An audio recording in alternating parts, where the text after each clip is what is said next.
morning and welcome to Light and Life program for the Third Age, coming to you from Melbourne, Channel 31. With this program, we like to share the wealth of knowledge and experience acquired over the years by our senior citizens. We have Kingsley Bandu bringing you some significant events from around the world.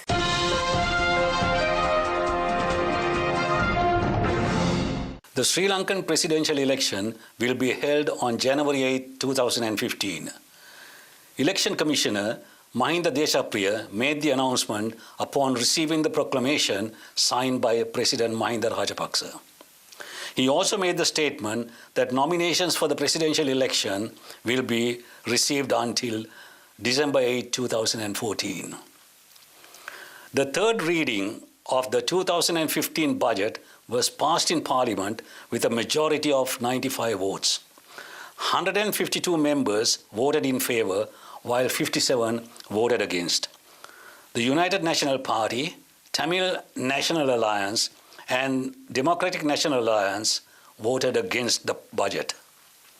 6 parliamentarians who crossed over to the opposition, including MP Maithripala Sirisena and the MPs for Jathika Hela Urumaya, were absent during the vote.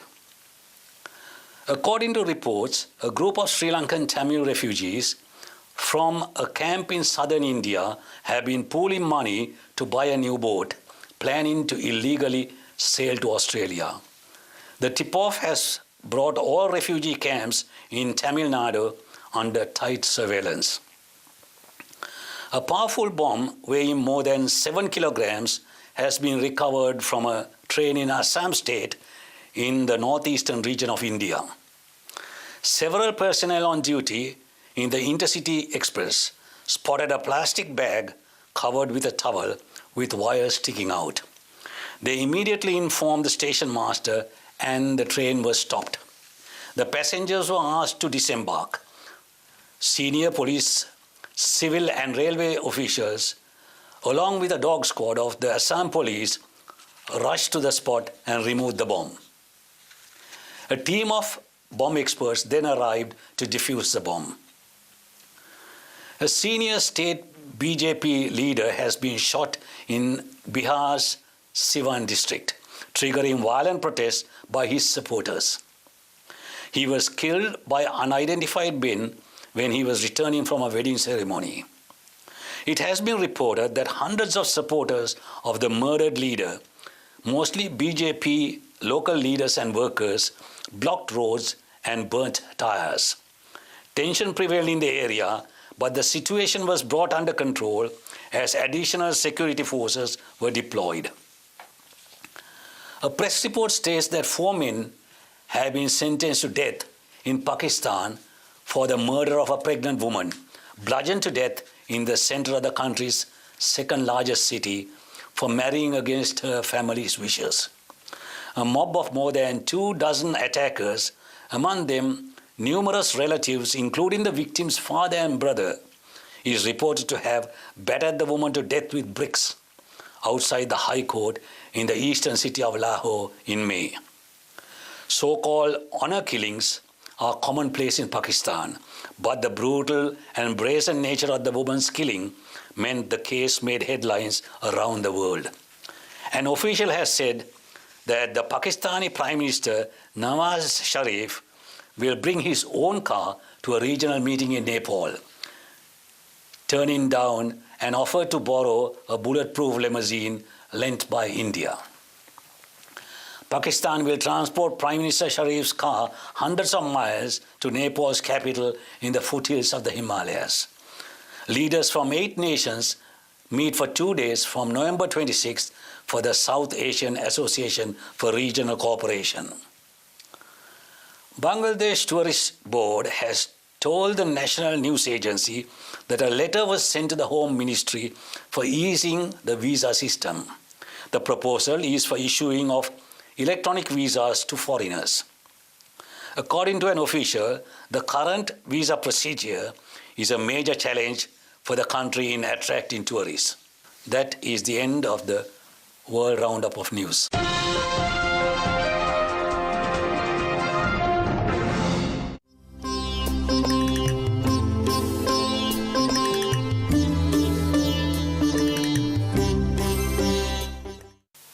Today's discussion is about meditation and its benefits. Let's see what Bandu and Kingsley has to say.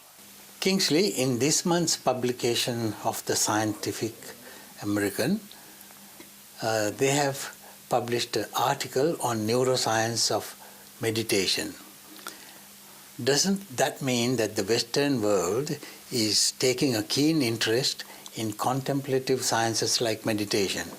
Yes, Bandu, even I read that article and I found it quite fascinating because comparisons of brain scans between people who meditate and those who don't have shown that there are definitely benefits in meditation. Right.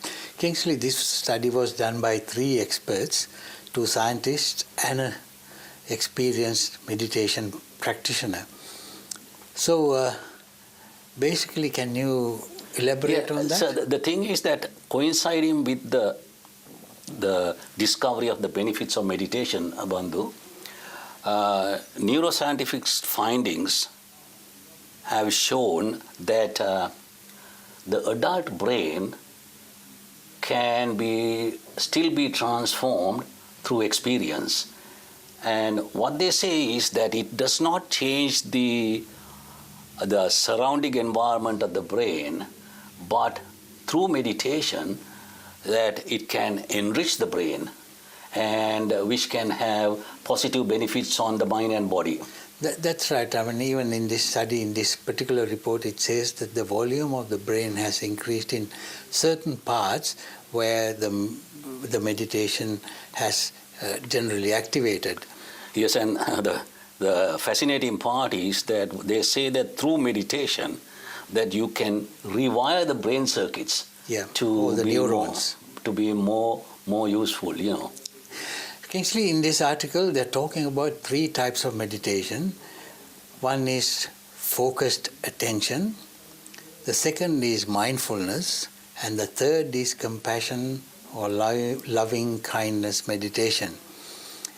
The Buddhist people might say this compassion and loving kindness meditation as Maitri Bhavana, but all these 3 types taken in general have given rise to remarkable improvements in this control group where they meditated against the group that they didn't meditate. Yes, Bandhu, this focused attention is basically concentrating on the breathing cycle of your breath in and out. Yeah. And they say that when you focus and when your mind strays away from that focus, that there are changes. Scientists have found that there are changes in different parts of the brain. Yeah. This is basically to achieve focus on your wandering mind into one subject, namely the breathing in and out process.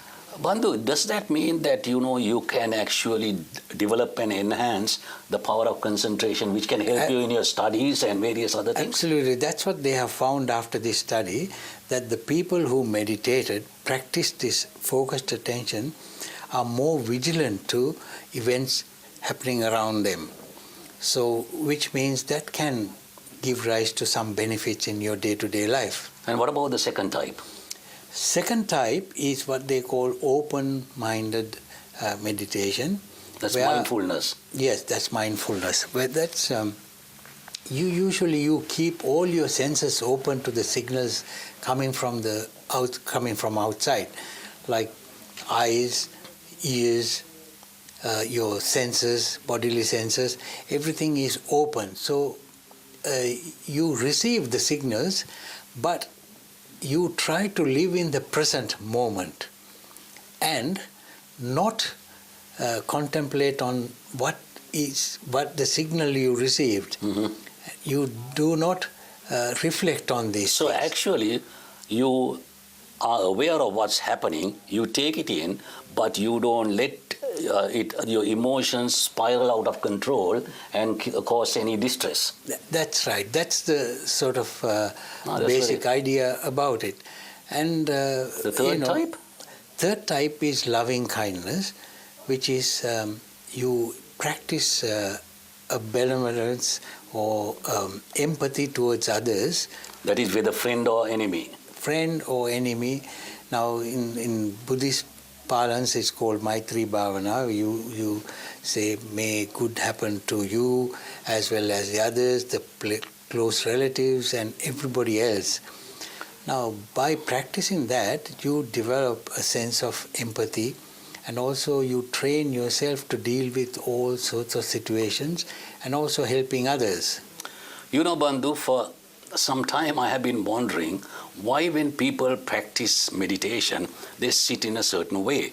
And when I read some articles, I found that it is helpful to have a comfortable and a relaxed posture in doing meditation because it helps you to concentrate. It's not a must, but it does help. Yeah, in this article it says you can practice meditation anywhere. Mm-hmm. But of course, if you're practicing focused attention, if you less signals you get from your senses is beneficial. That's why you want to go to a quiet place and then sit comfortably and start your meditation.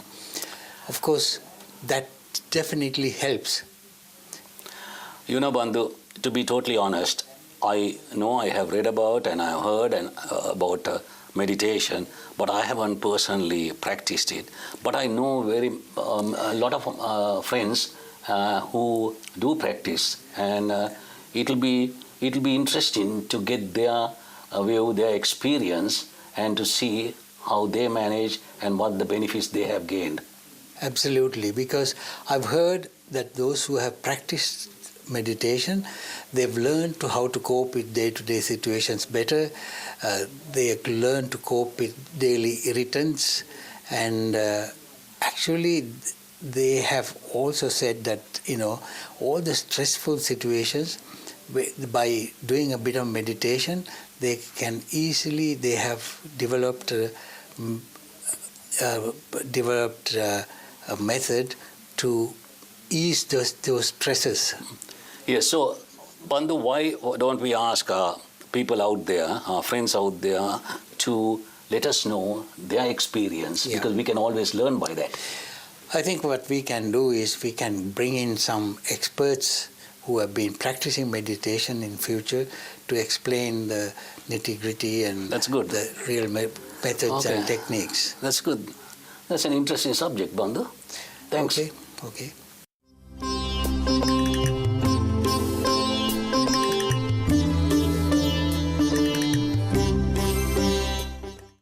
Hope you have enjoyed the program today. Till we meet again next Tuesday at 9:30 a.m. I am Mihri Disanayaka.